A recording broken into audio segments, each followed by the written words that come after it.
Hello, I'm Tom Keegan. He's Matt Tate. We're doing KU Sports Extra. Matt, you're not going to believe what I witnessed in Fort Worth, other than the lousy game you watched that KU was lucky to win because TCU couldn't make a free throw.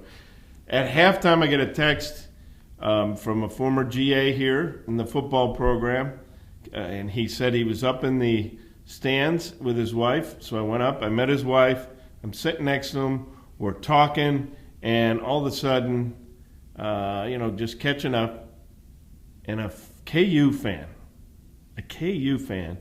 turns around, and the former coach who's now working in the NFL, he and his wife are wearing KU gear. This woman turns around and says, "I'm trying to watch the game. Would you please stop talking?" Can you imagine if everyone at Allen Fieldhouse had that attitude? What would be going on? So that just bummed me out. What's the good news? Well, first of all, I believe you. I wish I didn't, but I believe you. Yeah.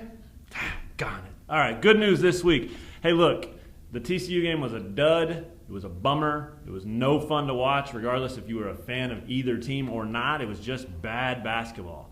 That's not going to be the case for the next several days. Kansas State is in Allen Fieldhouse on Saturday. Iowa State is in Allen Fieldhouse on Big Monday.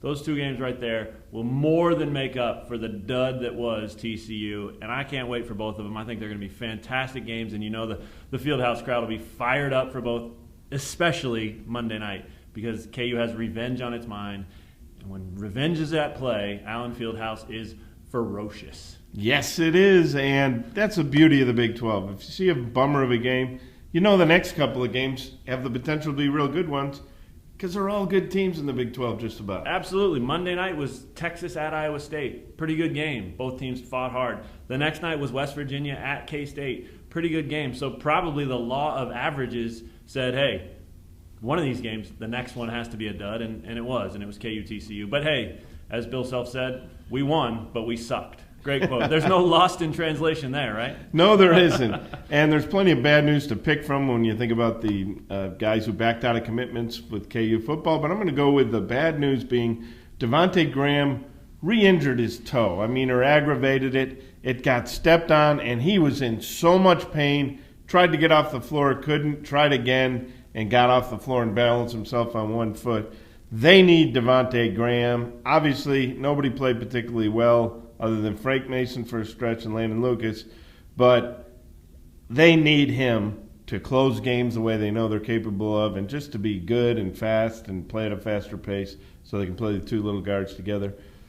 That's potentially bad news. Yeah, he allows them to play their full rotation that they've now figured out, too. And the look on Bill Self's face, very, very concerned when Graham limped off. So it was obviously good to see him go back in the game. But, yeah, that's going to be something that you have to watch the rest of the season, right? Yeah, absolutely. Statistically speaking, me or you, who are you going to – I'm going to give you – because it's timely, I'll give you Landon Lucas. Lando. All right. Lando. Making up nicknames as we fly. No, I've heard that one, actually. I've heard Evan Manning call him Lando. Lando, I like it. I like Evan, too. And Lando Lakes. There you go. He should be playing for the University of Minnesota. The butter. Or eating churners. Margarine. Yeah, right. Or I could just eat the margarine. Go ahead. Okay, good stat, bad stat with Landon Lucas. If I were to ask you, hey, who's leading KU in free throw percentage in Big 12 conference games, that'd be easy, right? You'd say Brandon Green, no problem. No, I'd say Landon Lucas. Well, you'd be right. The rest of you, if you would have said Brandon Green, you would be wrong. Tom, though, got it all figured out. Landon Lucas, 9 for 10 in Big 12 play.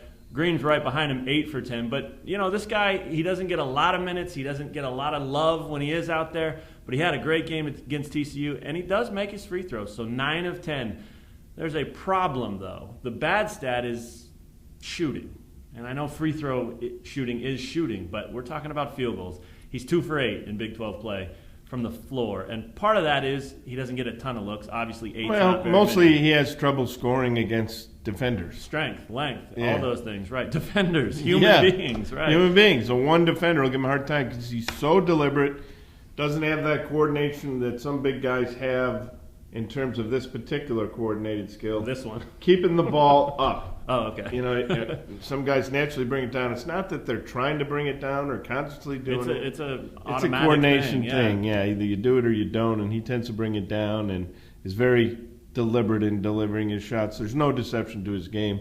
But, boy, he hustles for the rebounds and he makes his free throws. Yeah, he does maximize his time. So 90% free throw shooter in conference play, 7 games, 25% from the field. He has become a better athlete and worked hard to become a better athlete, but he's just got to get stronger now if he's going to be a factor. And usually he won't play, but he played because Perry Ellis had 2 quick fouls, neither of them good fouls either. Right. And I had a feeling that he was just going to dominate Perry Ellis because he 2 quick fouls, 4 quick points. It looked like they weren't going to stop him, but he stopped himself with the fouls. He did. He's good at that. I think he leads the team in personal fouls this year. So let's move on to reader questions, as always, or comments. We've asked you to throw your thoughts out. We want to incorporate you guys into this KU Sports Extra thing, and you can do that by emailing Benton Smith, the man behind the camera, at basmith@ljworld.com, or hit us up on Twitter at KU Sports or with the hashtag AskExtra.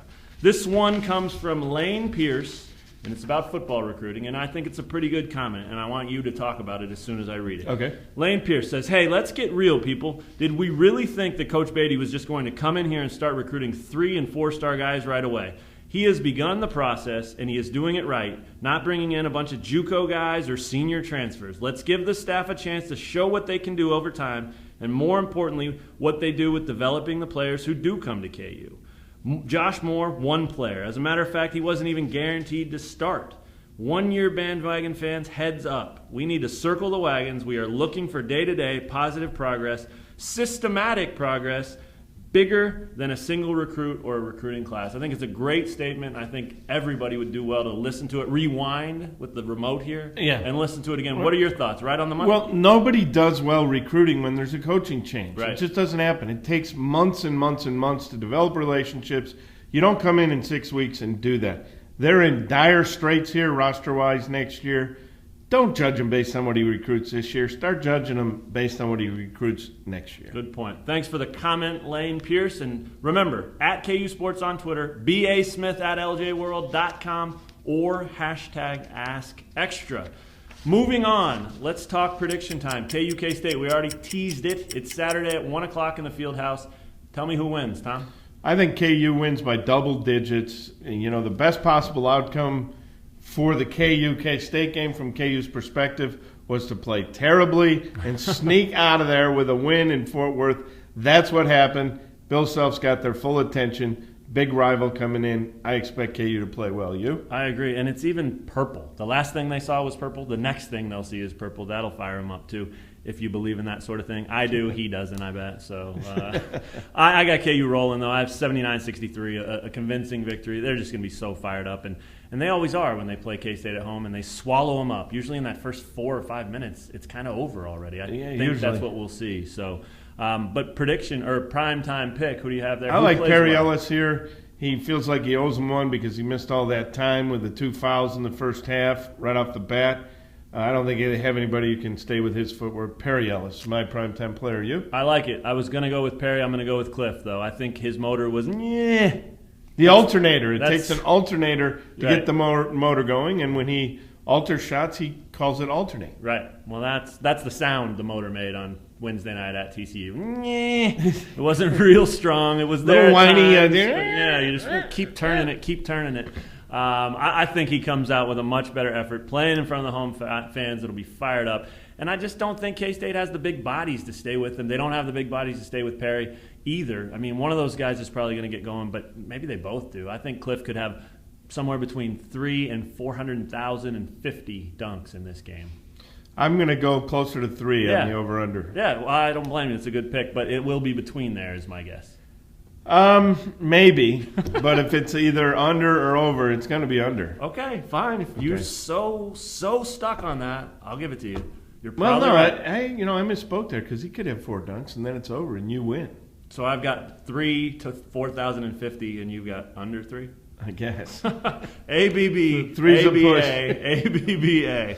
All right, let's finish it off. Ba-ba-ba-ba-ba. Most obnoxious man or person in sports. Who do you have this week? Hate a to NASCAR guy? No. Okay. I hate to go with a high school athlete, but Josh Moore just makes it impossible not to. Josh Moore ripped his coach, his high school coach, Gene Weir, who is now the on-campus coordinating recruitinator. Recruitinator. That's another Cliff Alexander. Yeah, that's a good nickname. The Recruitinator. That's priceless. I love that. We need a mascot for the Recruitinator.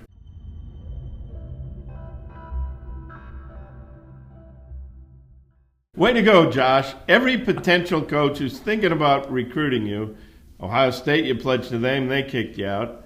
They're going to know that you ripped your high school coach. Unbelievably bad move on your part.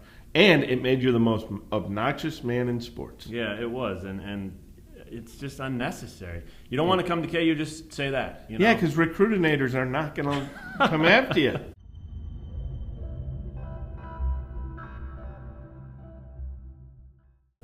They're not. There's talk that a lot of big schools are still interested. Auburn, Missouri, a couple of them. But this guy's got to get a lot of things in order before he can land at either one of those. And even if he does, he's got work to do before he's ready to produce and have an impact. And let's see if he ends up at a junior college and can get his academics going in the right direction and maybe mature. Yeah. And maybe he'll even think he owes Gene Weir one and will want to come here, but we'll see. Maybe he'll give Gene Weir a nickname. Maybe the Recruitinator, on-campus Recruitinator. There you go. All right, my obnoxious man in sports this week is George the Iceman Gervin. Former record holder, NBA record holder for most points in a quarter. He once scored 33 points in a quarter back in 1978, the year of my birth.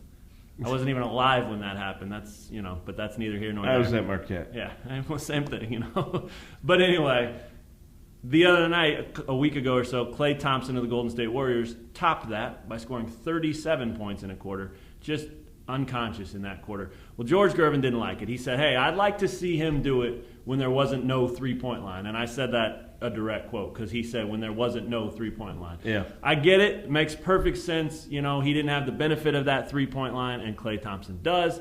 But come on, man. I mean, this article I read said, hey, he respects Klay Thompson. He likes him. He's okay with it. But he disrespected him with that statement. Yeah, and I just don't get it. If you either respect it and you clap for the guy, or you just keep your mouth shut and you whine to yourself. You don't have to go out and say it publicly. I did some math, though. George Gervin, when he did that, he shot 47% and he took 49 shots. He was also in a battle for the scoring title. It was in late April, so he was like, ball, shot. He wanted to score. Klay Thompson only took 25 shots. Now, 15 of them were three-pointers, and he made 11 of those. However, to get those 33 points that he got on 11 shots, you'd have to make 16 or 17 two-pointers. Yeah. So let's factor that in based on his 64% shooting. That would mean that on that particular night, since he was shooting 64%, Klay Thompson would have been 26 for 41 to score that many points in the quarter. That's still better than 23 for 49. So I know that's bad math and all that, but come on. I just don't see the reason to be obnoxious. The Iceman was a blast to watch because Klay Thompson, the first thing you say is shooter. Yeah. George Gervin, the Iceman, the first thing you say is scorer. Because he was one of these guys, left hand, right hand. Finger roll. Runners, right? Finger rolls, jumpers once in a while, but he was a really cool player to watch. Yeah, and I don't even dislike him. There's nothing about it. The Iceman cometh. And the Iceman taketh away. Yes, sir. Something like that. Isn't he the guy that did the one thing I could do was finger roll in that commercial a few years ago? Maybe Benton can help us out there. He could do a number of things. Benton, help us out. Super George, tell us about that finger roll from the free throw line. That was my patented. That was my patented shot. One thing I could do was finger roll.